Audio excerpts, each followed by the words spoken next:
नमस्कार, मैं हूं आपके साथ साक्षी। बिहार में आगामी विधानसभा चुनाव 2025 को लेकर राजनीतिक हलचल चरम पर है। राष्ट्रीय जनता दल यानी आरजेडी ने इस बार अपने प्रत्याशियों की सूची में चौंकाने वाले बदलाव किए हैं। तेजस्वी यादव के भाई और लालू प्रसाद यादव के बड़े बेटे तेज प्रताप की जगह पार्टी ने मुकेश रोशन को उम्मीदवार बनाया है।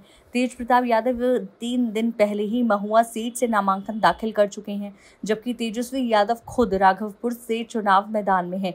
आरजेडी ने कुल 143 उम्मीदवारों की सूची जारी की है, जिसमें पिछली बार के कई मौजूदा विधायकों के टिकट काटे गए और कुछ नए उम्मीदवारों को मौका मिला गया।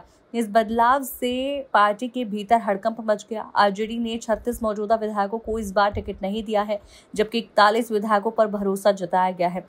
इनमें आलोक मेहता, चंद्रशेखर, यूसुफ, सलाहुद्दीन और चंद्रहास चौपाल जैसे नेताओं को फिर से मौका मिला।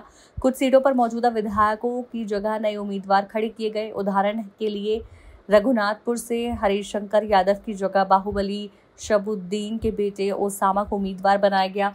वहीं धरैया से भूदेव चौधरी का टिकट काटकर आरजेडी के युवा प्रदेश अध्यक्ष राजेश यादव को मैदान में उतारा गया।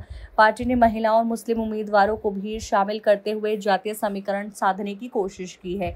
इस बार बिहार विधानसभा चुनाव 2 चरणों में होंगे। पहला चरण 6 नवंबर को 121 सीटों पर और दूसरा चरण 11 नवंबर को 122 सीटों पर। पहले चरण के लिए अब तक 2544 उम्मीदवार मैदान में हैं।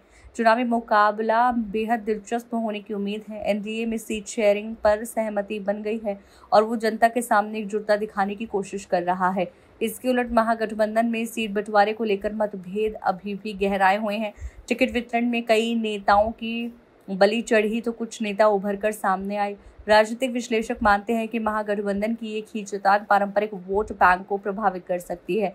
इस चुनाव में तीसरी बड़ी गोटी के रूप में एआईएमआईएम यानी असदुद्दीन ओवैसी की पार्टी ने अपनी रणनीति बनाई है। पहले महागठबंधन में शामिल होने की कोशिश के बाद उन्हें दरकिनार किया गया तो एआईएमआईएम ने ग्रैंड डेमोक्रेटिक अलायंस बनाकर चुनावी मैदान में उतरने का ऐलान किया। साल 2020 में 5 सीटें जीतकर उन्होंने सभी को चौंका दिया था, लेकिन अब 4 विधायक आरजेडी में चले गए हैं, जबकि एक को फिर से टिकट मिला।